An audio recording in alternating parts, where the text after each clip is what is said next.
أشهد أن لا إله إلا الله وحده لا شريك له وأشهد أن محمدا عبده ورسوله أما بعد فأعوذ بالله من الشيطان الرجيم بسم الله الرحمن الرحيم الحمد لله رب العالمين الرحمن الرحيم مالك يوم الدين إياك نعبد وإياك نستعين اهدنا الصراط المستقيم صراط الذين أنعمت عليهم غير المغضوب عليهم ولا الضالين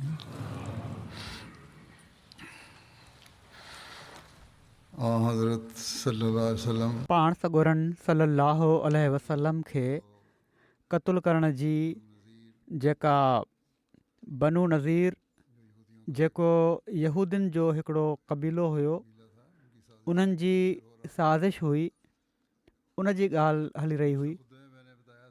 गुज़िरियल ख़ुतबे में मूं ॿुधायो हो त इन जो तफ़सील बयानु कंदुसि त कहिड़ी तरह अलाह ताला उन्हनि जे मनसूबे खे नाकाम कयो, जेको पाण सॻोरन सल्लल्लाहु अलैहि वसल्लम जे क़त्ल जो उन्हनि बणायो हो।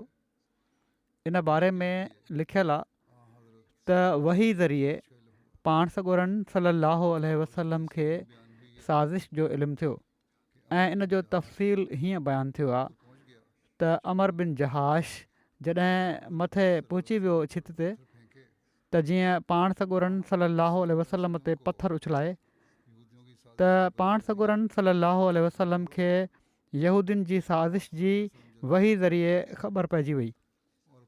पाण सॻोरा सल्लल्लाहु अलैहि वसल्लम तकड़ में पंहिंजी जॻह तां उथिया ऐं पंहिंजे साथियुनि खे उते ई वेठो छॾे ईअं रवानो थी विया जीअं पाण सॻोरन सल्लल्लाहु अलैहि वसल्लम खे को कमु आहे, ऐं पाण तेज़ीअ सां वापसि मदीने हलिया विया। हुज़ूर जा असहाब इहो ई सम्झिया त पाण सॻोरा सल्लल्लाहु अलैहि वसल्लम कंहिं ज़रूरत जे लाइ उथी विया आहिनि, पर जॾहिं कुझु देरि थी वई त असहाबनि खे हुज़ूर जो फ़िकिरु थियो ऐं हू हुज़ूर जी ॻोल्हा में उथिया। रस्ते में उन्हनि सां मदीने मां ईंदे हिकिड़ो शख़्स मिलियो। असहाबनि उन खां पाण सॻोरन सल्लल्लाहु अलैहि वसल्लम जे बारे में पुछा कई त उन चयो त मां हुज़ूर खे मदीने में दाख़िल थींदे ॾिठो हो। असहाब फ़ौरन हुज़ूर वटि मदीने पहुता। तॾहिं पाण सॻोरन सल्लल्लाहु अलैहि वसल्लम असहाबनि खे ॿुधायो त बनू नज़ीर कहिड़ी साज़िश कई हुई। ॿिए पासे अञा यहूदी पाण में सलाहूं ई करे रहिया हुआ जो हिकिड़ो यहूदी मदीने मां आयो। जॾहिं उन पंहिंजे साथियुनि खे पाण सॻोरन सल्लल्लाहु अलैहि वसल्लम जे बारे में पाण में सलाह मशवरो कंदे ॿुधो त उन चयो त तव्हां छा था करणु चाहियो? उन्हनि चयो त असां चाहियूं था त असीं मोहम्मद सल्लल्लाहु अलैहि वसल्लम खे क़त्लु करे छॾियूं ऐं उन्हनि जे असहाब खे गिरफ़्तार करे वठूं। उन पुछियो त मोहम्मद सल्लल्लाहु अलैहि वसल्लम किथे आहिनि? उन्हनि चयो त ही मोहम्मद सल्लल्लाहु अलैहि वसल्लम आहिनि जेके भरिसां ई ॿिए हंधि वेठा आहिनि। उन्हनि जे साथी उन्हनि खे चयो त मां त खेनि ॾिठो आहे त हू मदीने में दाख़िल थी रहिया हुआ। इन ते हू हैरान थी विया। हिकिड़े ॿिए सीरत निगार इन बारे में लिखियो आहे त जॾहिं पाण सॻोरन सल्लल्लाहु अलैहि वसल्लम खे वापसी में कुझु देरि थी वई त हज़रत अबू बकर सिद्दीक़ रज़ियल्लाहु ताला अन्हु फरमायो त असांजे हिते वेही रहण सां को फ़ाइदो कोन्हे। यकीनन रसूलुल्लाह सल्लल्लाहु अलैहि वसल्लम खे अलाह ताला तरफ़ां को हुकुम अची वियो आहे। जीअं त उहे सभई उतां हलणु लॻा त यहूदियुनि जो सरदार हुयई इब्न अख़्तब चवणु लॻो त अबुल क़ासिम तकड़ कई आहे, असां त खाधे जी तयारी करे रहिया हुआसीं ऐं दियत जे लाइ पाण में सलाह करे रहिया हुआसीं। उन्हनि खे खाधो खाराए उन्हनि जी ज़रूरत पूरी करणु चाहियूं पिया। पोइ जॾहिं असाब सॻोरा मदीने ॾांहुं वापसि अची रहिया हुआ त उन्हनि खे हिकिड़ो माण्हू मिलियो। उन्हनि उनखां पुछा कई त छा तूं रसूलुल्लाह सल्लल्लाहु अलैहि वसल्लम खे ॾिठो आहे? उन ॿुधायो त मुंहिंजी हाणे हुज़ूर सां मुलाक़ात थी आहे, पाण मदीने में दाख़िल थी रहिया हुआ। असहाब सॻोरा उते पहुता त पाण सॻोरा सल्लल्लाहु अलैहि वसल्लम वेठा हुआ। हज़रत अबू बकर अर्ज़ु कयो त या रसूलुल्लाह सल्लल्लाहु अलैहि वसल्लम, तव्हां उतां हलिया आयो ऐं असांखे ख़बर ई न पई। पाण फरमायाऊं हमतिल यहूदो बिल ग़दरे बि, यहूदिन मूंसां दोखे जो इरादो कयो हो।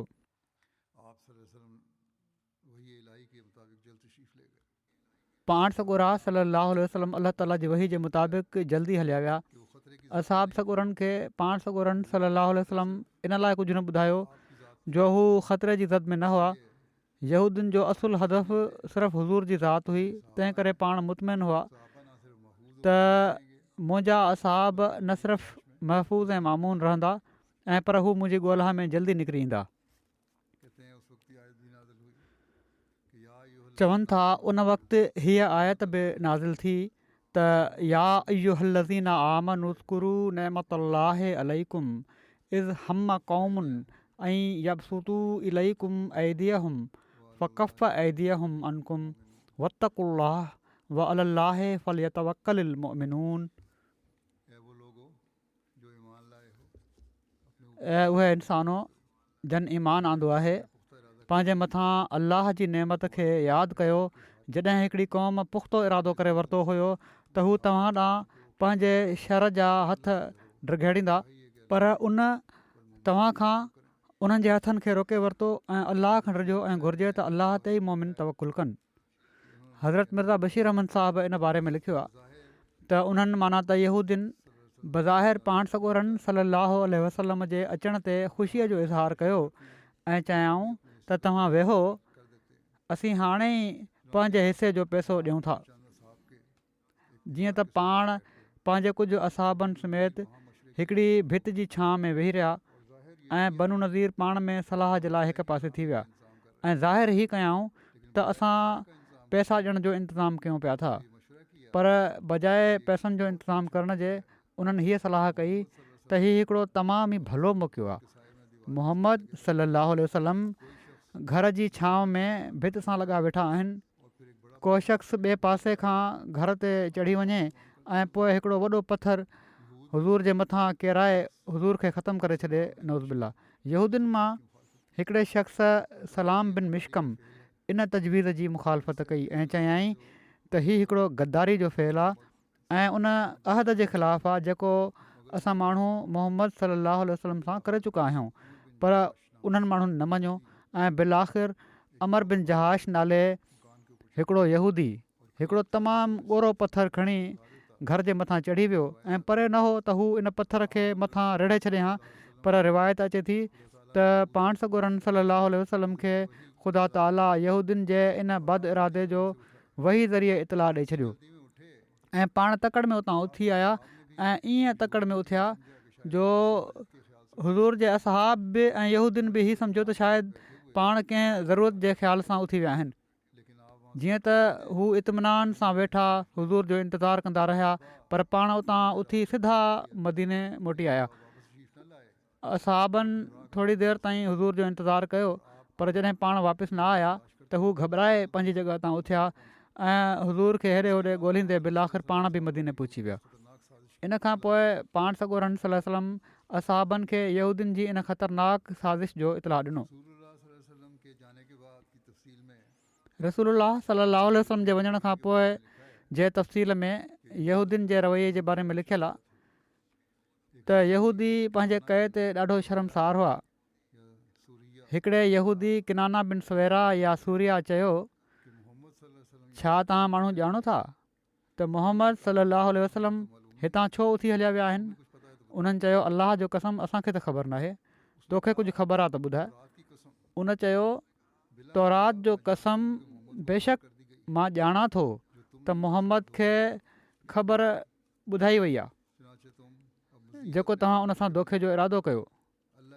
जीअं त हाणे तव्हां वधीक पंहिंजो पाण खे दोखे में न रखो। अलाह जो कसम बेशक हू अलाह जा रसूल आहिनि ऐं हू उथिया बि इन लाइ आहिनि जो उन्हनि खे वही ज़रिए ॿुधायो वियो आहे त तव्हां दोखनि खां कमु वठणु चाहियो पिया। यकीननि हू आख़िरी नबी आहिनि। तव्हां चाहियो पिया त आख़िरी पैगम्बर हारून जे नसल मां अचे, पर अलाह ताला जिथां चाहियो उन्हनि खे मबूस फ़रमायो। बेशक असांजा किताब जिन खे असीं तौरात में पढ़ूं था उहे तब्दील न आहिनि थिया। उन्हनि में हीउ लिखियलु आहे त हिन नबी जी पैदाइश मके में थींदी ऐं हू यसरब माना त मदीने में हिजरत कंदो। इन जूं जेके सिफ़तूं असांजे किताब तौरात में बयानु कयूं वयूं आहिनि सिर्फ़ु ऐं सिर्फ़ु उन्हनि ते सादिक़ अचनि थियूं। मां ॾिसां पियो थो त तव्हांखे खून ख़राबे खां सवाइ कुझु न मिलंदो। तव्हां पंहिंजा माल जाइदादियूं ऐं ॿार रोंदा सुॾकंदा छॾे वेंदव। जेकॾहिं तव्हां मुंहिंजी ॻाल्हि मञी वठो त तव्हांजो शर्फ़ ऐं वक़ार बाक़ी बचंदो। मुंहिंजूं ॿ ॻाल्हियूं मञी वठो, न त टीं ॻाल्हि में भलाई कान्हे। उन्हनि चयो उहे ॿ ॻाल्हियूं कहिड़ियूं आहिनि?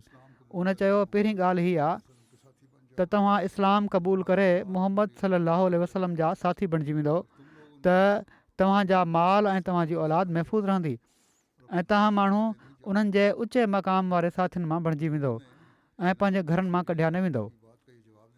यहूदियुनि किनाना बिन सूरिया जी ॻाल्हि जो ई जवाबु ॾिनो त असीं तौरात ऐं अहद मूसा खे न छॾींदासीं। किनाना चयो ॿी ॻाल्हि हीअ आहे त तव्हां माण्हू इंतज़ारु कयो, तमामु जल्द हू तव्हांखे हुकुम ॾींदो त तव्हां मुंहिंजे शहर मां निकिरी वञो। इन ते तव्हां माण्हू चइजो हा। पोइ हू तव्हांजा खून ऐं तव्हांजा माल पंहिंजे लाइ हिलाल न बणाईंदो ऐं तव्हांजा माल ऐं जाइदादूं तव्हांजे लाइ छॾे ॾींदो। वणेव त विकिणी छॾियो ऐं वणेव त पाण वटि रखे वठो। उन्हनि चयो हा, असां इन जे लाइ तयारु आहियूं। सलाम बिन मिशकम चयो तव्हां माण्हुनि जेको चयो मां मजबूर थी तव्हां सां गॾु इन में शरीक थियुसि। हू माना त मोहम्मद सल्लल्लाहु अलैहि वसल्लम हाणे असांखे पैगाम मोकिलण वारो आहे त तव्हां इन इलाइक़े मां निकिरी वञो। ऐं हुई इन उन जी ॻाल्हि जे साम्हूं पस पेश न कजांइ। उन सरदार खे चयईं ऐं ख़ुशीअ सां जलावतनी क़बूल करे वठिजांइ ऐं उनजे शहर मां निकिरी वञिजांइ। इन ते हुई चयो त मां ईअं ई कंदुसि ऐं हिन हंधां हलियो वेंदुसि। मदीने पहुची पाण सॻोरनि सल्लल्लाहु अलैहि वसल्लम इन्हनि साज़िशुनि जे बारे में कहिड़ी कारवाई फ़रमाई इन बारे में लिखियलु आहे त रसूलुल्लाह सल्लल्लाहु अलैहि वसल्लम यहूद जी जलावतनी जो हुकुम फ़रमायो, पर उन्हनि मञण खां इनकार कयो। थोरे शुरू में इहो ई लिखियलु आहे, पर बाद में उन्हनि जो इरादो मटिजी वियो ऐं मुक़ाबले जो सोचियो उन्हनि। इन जो वधीक तफ़सील हीअं आहे त रसूलुल्लाह सल्लल्लाहु अलैहि वसल्लम मदीने पहुचण खां पोइ हज़रत मोहम्मद बिन मसलमा खे घुरायो पाण वटि। हू आया त पाण सॻोरनि सल्लल्लाहु अलैहि वसल्लम उन्हनि खे हुकुम ॾिनो त बनू नज़ीर जे यहूदियुनि वटि वञ ऐं उन्हनि खे चइजांइ त मूंखे रसूलुल्लाह सल्लल्लाहु अलैहि वसल्लम तव्हां ॾांहुं हीउ पैगाम ॾेई मोकिलियो आहे त तव्हां उन्हनि जे शहर मां निकिरी वञो। मोहम्मद बिन मसलमा बनू नज़ीर वटि पहुची चवणु लॻा त मोहम्मद रसूलुल्लाह सल्लल्लाहु अलैहि वसल्लम तव्हां ॾांहुं हिकिड़ो पैगाम ॾेई मोकिलियो आहे, पर उहो ॿुधाइण खां पहिरियां मां तव्हांखे हिकिड़ी ॻाल्हि थो यादि ॾियारायां जंहिंजो तव्हां सभिनी खे इल्मु आहे। उन्हनि पुछा कई त उहा कहिड़ी ॻाल्हि आहे? मोहम्मद बिन मसलमा चयो तव्हांखे तौरात जो वास्तो ॾेई पुछां थो जंहिंखे अलाह ताला मूसा अलैहिस्सलाम ते नाज़िल कयो आहे। तव्हांखे यादि हूंदो त इस्लाम खां पहिरियां मां हिकिड़े ॾींहुं तौरात खणी आयुसि ऐं तव्हांजे साम्हूं पेश कयुमि। तव्हां चयो त खाधो खाइणु चाहीं थो त खाराईंदासीं, यहूदी बणिजणु चाहीं थो त तोखे यहूदी बणाईंदासीं। मां चयो हुयो त जेकॾहिं खाधो खाराईंदो त खाई वठंदुसि, यहूदी बणिजण लाइ चवंदव त हीउ नामुमकिन आहे। पोइ तव्हां हिकिड़े थाल में खाधो पेश कयो ऐं पुछा कयव त तूं यहूदी मज़हब छो नथो क़बूलु करणु चाहीं? छा तूं इब्राहिमी दीन जो मुतलाशी आहीं? छा अबू आमिर राहिब इब्राहिमी दीन जो पोइलॻ नाहे? उन दीन वारो नबी असां वटि अचण वारो आहे जंहिं जूं ही निशानियूं आहिनि। हू खिल मुख हूंदो हक़ जे दुश्मननि खे मिलियामेट करण वारो हूंदो। उन जूं अखियूं ॻाढ़ाइण मायल हूंदियूं। हू यमन तरफ़ां ईंदो, उठ ते सुवारु हूंदो, मथे ते पग ॿधल हूंदसि, सुकी मानी जे टुकड़े ते इक्तफ़ा करण वारो हूंदो। उन जे कंध में तलवार टंगियल हूंदी ऐं हू हिकमत ऐं दानाई जूं ॻाल्हियूं कंदो। यहूदीन चयो, तूं सभु निशानियूं सही ॿुधायूं आहिनि, असां हीअ ॻाल्हियूं तोसां कयूं हुयूं, पर हीअ निशानियूं हिन शख़्स माना त मोहम्मद सलाहु वसलम में कोन्हनि। इन ते मोहम्मद बिन मसलमा चयो, जेका ॻाल्हि मां तव्हांखे यादि कराइणु चाहियां थो उहा इहा ई हुई, हाणे रसूलुल्लाह सल्लल्लाहु अलैहि वसल्लम जो पैगाम ॿुधी वठो।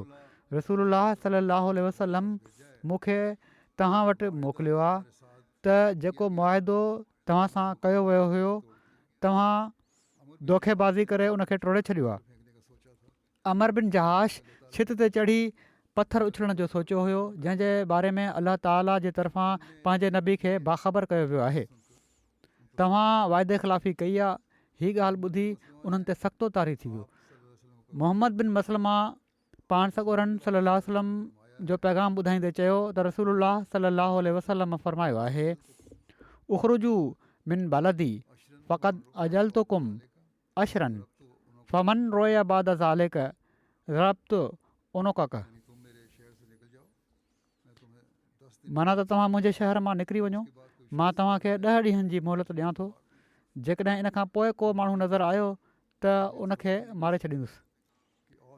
यहूदीन चयो, असां हीअ सोचे बि न पिया सघूं त औस क़बीले जे कंहिं शख़्स खां असां अहिड़े क़िस्म जी ॻाल्हि ॿुधंदासीं। तूं त असांजो हलीफ़ हुएं। मोहम्मद बिन मुसलमा चयो त हाणे दिलियूं मटिजी वयूं आहिनि। औस ऐं ख़ज़रत जी दिलनि में यहूदीन सां मोहबत हुई, पर इस्लाम खां पोइ हाणे उते अल्लाह ऐं उनजे रसूल सलाहु वसलम जी मोहबत आहे। रसूलुल्लाह सल्लल्लाहु अलैहि वसल्लम जो पैगाम ॿुधी यहूदीन जलावतनी जी तयारी शुरू करे ॾिनी। बनू नज़ीर खे कुझु ॾींहंनि जी मोहलत ॾिनी वई त हू जलावतन थियण जूं तयारियूं करणु लॻा। उन्हनि जूं सुवारियूं ज़ी जदर जॻह ते चरागाह में मौजूदु हुयूं। ज़ी जदर कबा जे भरपासे में मदीने खां 6-8 मीलनि जे मुफ़ासिले ते हिकिड़ो चरागाह हो। हीअ उन्हनि खे वापसि आणणु लॻा। उन्हनि क़बीले अशजा खां कुझु उठ कर्ज़ तौरु वठण जो मुतालबो बि कयो। यहूदी उतां निकिरण जी तयारियुनि में हुआ जो इन दौरान रईसुल मुनाफ़िकीन अब्दुल्ला बिन उबई बिन सलूल हिकिड़ी अटकल कई ऐं इन जी अटकल जे करे उन्हनि जा इरादा मटिजी विया, जंहिंजे तफ़सील में तारीख़ में लिखियलु आहे त यहूदी पंहिंजी तयारियुनि में मसरूफ़ हुआ जो उन्हनि वटि अब्दुल्ला बिन उबई जो पैगाम आयो। सुवैद ऐं दाइस हीअ पैगाम खणी आया त अब्दुल्ला बिन उबई चए पियो थो त पंहिंजे घरनि मां न निकिरो, पंहिंजा माल न छॾियो ऐं पंहिंजे क़िलनि में तरसिया रहो। मूं वटि पंहिंजी क़ौम ऐं ॿियनि अहले अरब जा 2000 जवान मौजूदु आहिनि। हू तव्हां सां गॾु तव्हांजे क़िलनि में दाख़िल थी वेंदा। उन्हनि जो आख़िरी शख़्स मरी वेंदो, पर मुस्लमाननि खे तव्हां ताईं पहुचणु न ॾींदा। बनू कुरैज़ा बि तव्हांजी मदद कंदा, तव्हांखे ख़्वार थियणु न ॾींदा। बनू गतफ़ान मां तव्हांजा हलीफ़ बि तव्हांजी मदद कंदा। ऐं जेकॾहिं तव्हां हितां निकिरण ते मजबूर थी वियो त असां बि तव्हां सां गॾु ई हितां हलिया वेंदासीं। अलाह ताला मुनाफ़िक़नि जी इन चालबाज़ी ऐं मकारी खे क़ुर शरीफ़ में बि बयानु कयो आहे ऐं बयानु कंदे फ़रमाए थो त अलम तर इलल्लज़ीना नाफ़क़ू यक़ूलूना लिइख़वानिहिमुल्लज़ीना कफ़रू मिन अहलिल किताब लइन उख़रिजतुम लनख़रुजन्ना मअकुम वला नुतीउ फ़ीकुम अहदन अबदा व इन क़ूतिलतुम लनंसुरन्नकुम। छा तूं उन्हनि ॾांहुं नज़र नाहे डोड़ाई जन निफ़ाक़ कयो? हू अहले किताब मां पंहिंजे भाइरनि खे जन कुफ़ुर कयो आहे, चवनि था त जेकॾहिं तव्हां कढिया वियो त असां तव्हां सां गॾु ज़रूरु निकिरंदासीं ऐं तव्हांजे बारे में कॾहिं कंहिंजी इताअत न कंदासीं, ऐं जेकॾहिं तव्हांजे ख़िलाफ़ु लड़ाई कई वई त असां ज़रूरु तव्हांजी मदद कंदासीं। अब्दुल्ला बिन उबई बनू कुरैज़ा जे काब बिन असद कुरज़ी ॾांहुं पैगाम मोकिलियो त हू पंहिंजे साथियुनि जी मदद करे। उन चयो, असां मां हिकिड़ो शख़्स बि हीउ मुआहिदो टोड़ण ते राज़ी कोन्हे। उन इनकार करे छॾियो। अब्दुल्ला बिन उबई बनू कुरैज़ा खां मायूस थी वियो। हू रसूलुल्लाह सल्लल्लाहु अलैहि वसल्लम ऐं बनू नज़ीर जे विच में मामलनि में शिदत पैदा करणु चाहे पियो। हू लाॻीतो हुई ॾांहुं पैगाम मोकिलींदो रहियो। हुई चयो त मां मोहम्मद सल्लल्लाहु अलैहि वसल्लम ॾांहुं हीअ पैगाम मोकिले रहियो आहियां त असां पंहिंजे घरनि मां न निकिरंदासीं, असां पंहिंजा माल न छॾींदासीं, जेको वणे ई करे वठि। हुए ई अब्दुल्ला बिन उबई जी ॻाल्हियुनि में अची वियो।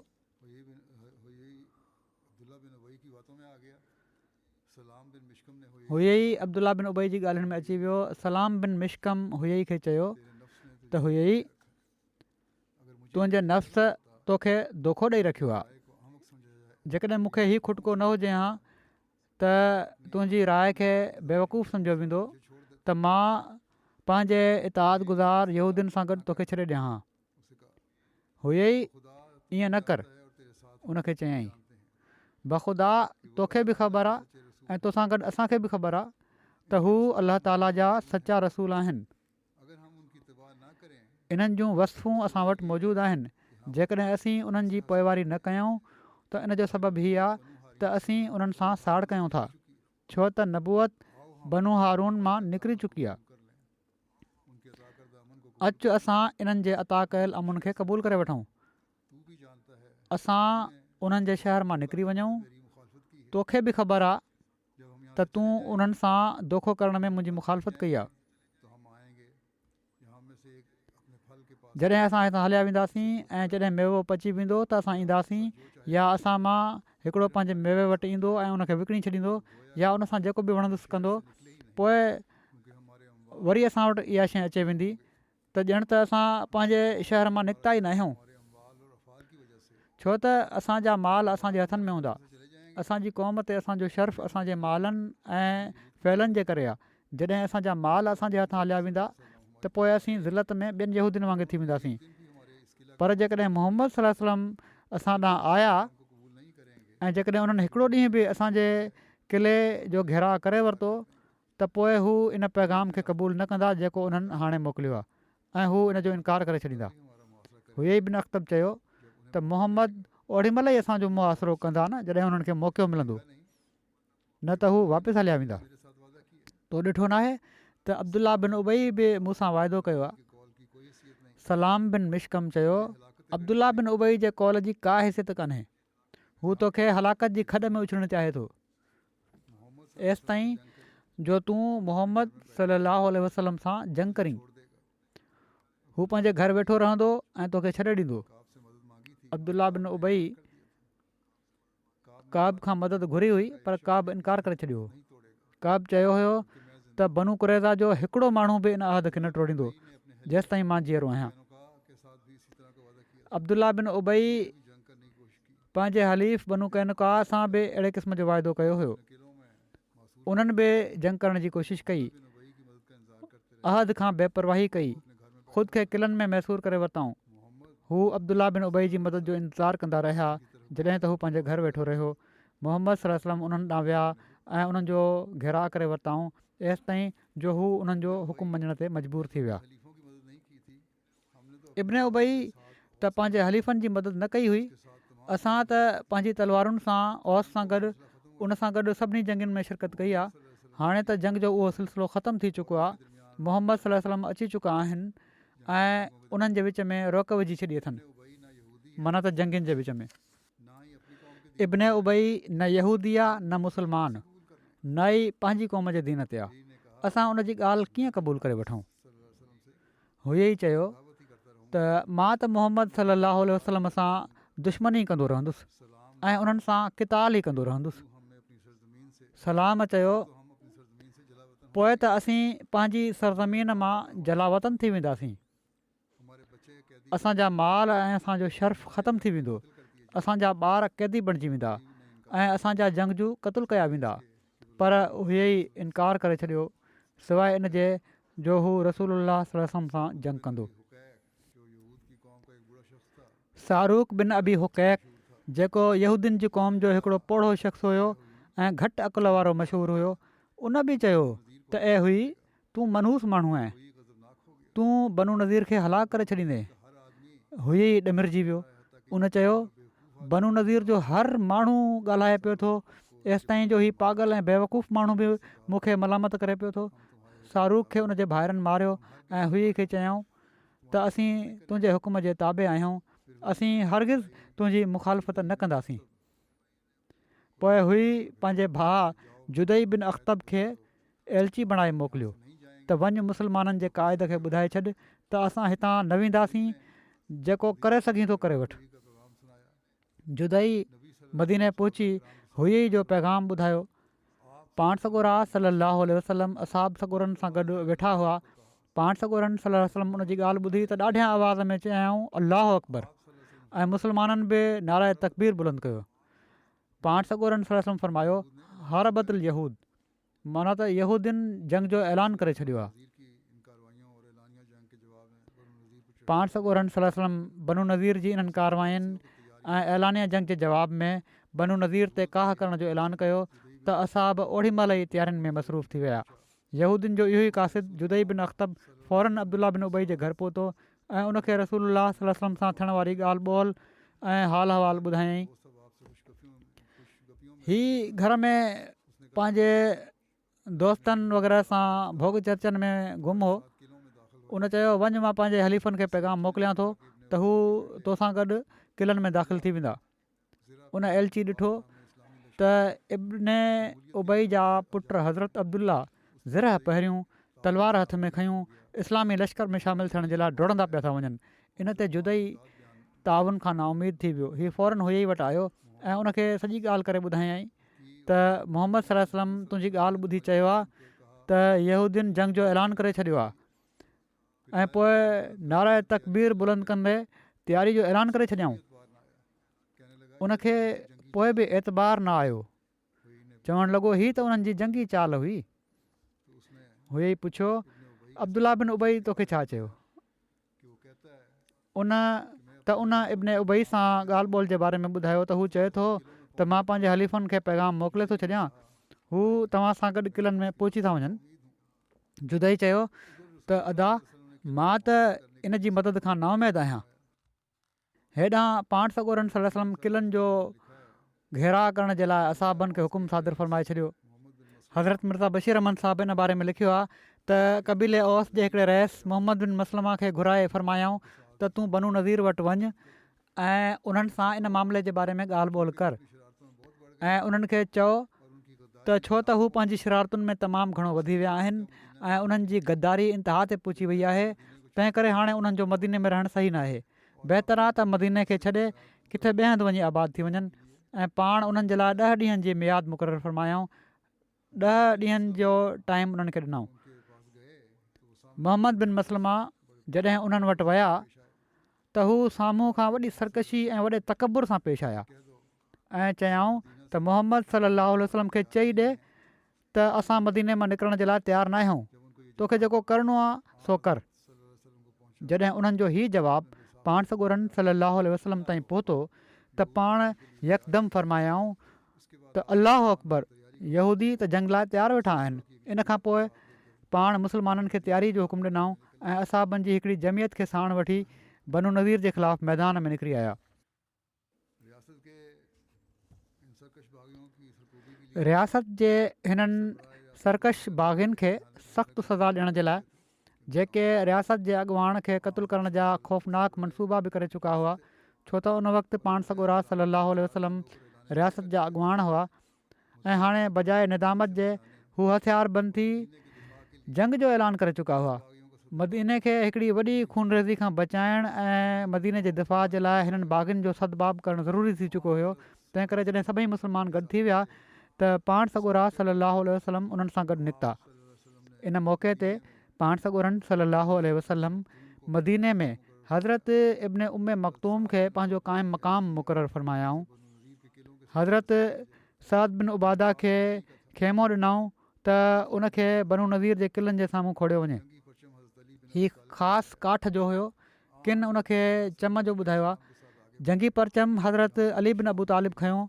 पाण सॻोरा सल्लल्लाहु अलैहि वसल्लम इस्लामी लश्कर सां गॾु अॻिते वधिया। एसि ताईं जो तक़रीबन शाम जो पाण सॻोरा सल्लल्लाहु अलैहि वसल्लम बनू नज़ीर जी बस्ती में पहुची विया ऐं उते ड्राबो कयऊं ऐं उते खुलियल मैदान में 3 पहर जी नमाज़ पढ़ियऊं। हेॾां यहूदी पंहिंजी हवेलियुनि में क़िले बंदि थी विया हुआ ऐं क़िलनि जे मथां बीही तीर ऐं पथर वसाइण लॻा। जॾहिं सोमाणी जो टाइम थी वियो त पाण सॻोरन सल्लल्लाहु अलैहि वसल्लम निमाज़ पढ़ाई ऐं निमाज़ खां पोइ 10 असहाबनि सां गॾु वापसि पंहिंजे घर मदीने हलिया विया। उन वक़्तु पाण सॻोरन सल्लल्लाहु अलैहि वसल्लम खे ज़रह पातल हुई ऐं पाण घोड़े ते सुवार हुआ। पाण लश्कर जो अमीर हज़रत अली खे बणायऊं ऐं हिकिड़ो कौल आहे त हज़रत अबू बकर खे लश्कर जो अमीर मुक़ररु फ़रमायूं। बहरहाल मुस्लमाननि राति इन हालति में गुज़ारी जो हू यहूदियुनि जो घेरा कयूं बीठा हुआ ऐं बार बार तकबीर जा नारा बुलंद कंदा रहिया। एसि ताईं जो सुबुह जो सोझिरो थियणु लॻो त हज़रत बिलाल फजुर जी अज़ान ॾिनी। उन वक़्तु पाण सॻोरा सल्लल्लाहु अलैहि वसल्लम उन्हनि 10 असहाबनि सां गॾु वापसि लश्करगाह में मोटी आया जेके हुज़ूर सां गॾु हुआ ऐं पाण सॻोरन सल्लल्लाहु अलैहि वसल्लम फजुर जी निमाज़ पढ़ाई। यहूदियुनि मां हिकिड़े शख़्स जो नालो अज़वक हुयो। किन जॻहुनि ते इन जो नालो गज़ूल बयानु थियो आहे। हीउ शख़्स तमामु माहिर तीर अंदाज़ हो ऐं इन जो उछलियल तीर तमामु परे ताईं वेंदो हो। उन रसूलुल्लाह सल्लल्लाहु अलैहि वसल्लम जे खेमे जो निशानो वठी तीर हयो। उहो तीर खेमे ते अचे लॻो। पाण सॻोरन सल्लल्लाहु अलैहि वसल्लम खेमे खे उतां हटाए तीर अंदाज़नि खां परे उनखे खोड़ण जो हुकुम ॾिनऊं। पोइ राति थी वई। न अब्दुल्ला बिन उबई बनू नज़ीर वटि आयो ऐं न ई उन जो को हलीफ़ उन्हनि वटि आयो ऐं हू पंहिंजे घर वेठो रहियो। बनू नज़ीर उन जी मदद खां मायूस थी चुका हुआ। सलाम बिन मिशकम ऐं किनाना बिन सुहरा हुई खे चवणु लॻा त इब्न उबई जी मदद काॾे वई जेका तूं सोची पियो।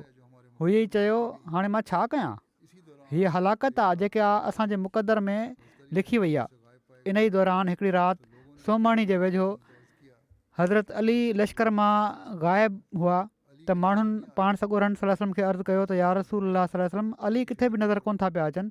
पाण सॻोरन सल्लल्लाहु अलैहि वसल्लम फरमायो उन्हनि जो फ़िक्रु न कयो छो त हू तव्हांजे ई हिकिड़े कम सां वियल आहिनि। थोरी देरि गुज़री हुई जो हज़रत अली उन शख़्स जी मुंडी वढे आया जंहिंजो नालो अज़वक हुयो ऐं जंहिंजो तीर पाण सॻोरन सल्लल्लाहु अलैहि वसल्लम जे खेमे ताईं पहुतो हुयो। हज़रत अली उन ई वक़्त खां उन जी तक में वेही रहिया हुआ जॾहिं हू मुस्लमाननि जे कंहिं वॾे सरदार खे मारण जे लाइ हलियो हो। उन सां गॾु हिकिड़ी जमात बि हुई। हज़रत अली उन ते हमिलो कयो ऐं उनखे क़तलु करे छॾियऊं। इन सां गॾु जेके ॿिया माण्हू हुआ उहे सभई भॼी विया।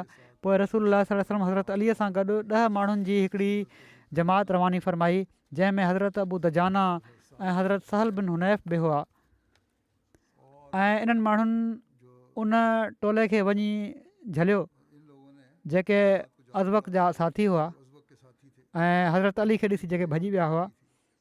असहाबनि जी जमात इन्हनि सभिनी खे क़तलु करे छॾियो। किन आलिमनि लिखियो आहे त इन जमात में 10 माण्हू हुआ। असहाब उन्हनि खे क़तलु करे उन्हनि जूं मुंडियूं खणी आया जिन खे बाद में मुख़्तलिफ़ खूहनि में उछलियो वियो। हिकिड़े कौल जे मुताबिक़ रसूलुल्लाह सल्लल्लाहु अलैहि वसल्लम उन्हनि जी मुंडियुनि खे बनू ख़तमा जे खूहनि में उछलण जो हुकुम ॾिनो हुयो।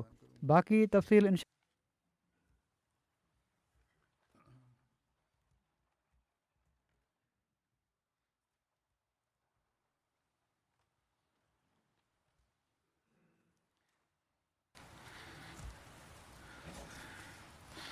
अल्हम्दुलिल्लाह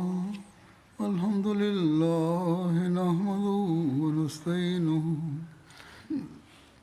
व नस्तग़फिरुहु व नुमिनु बिही व नतवक्कलु अलैहि व नऊज़ु बिल्लाहि मिन शुरूरि अनफुसिना व मिन सय्यिआति अअमालिना मन यहदिहिल्लाहु फला मुदिल्ल लहु ومن يضلل فلا هادي له ونشهد أن لا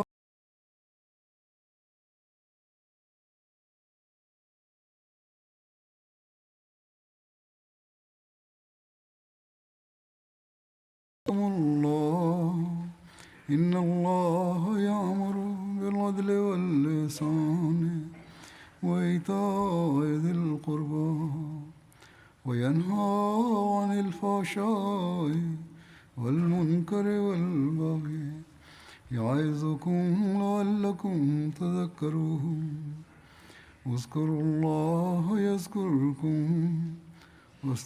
وادعوه يستجب لكم ولذكر الله अकबर। मुझे बताया किसी ने कि सफ़ों में जब खड़े होते हैं आप तो कंधे से कंधा नहीं मिलाया होता। अब वो दौर गुजर गया जो था कोविड का। सफ़ बनाते हुए कंधे से कंधा मिला के खड़ा होना चाहिए।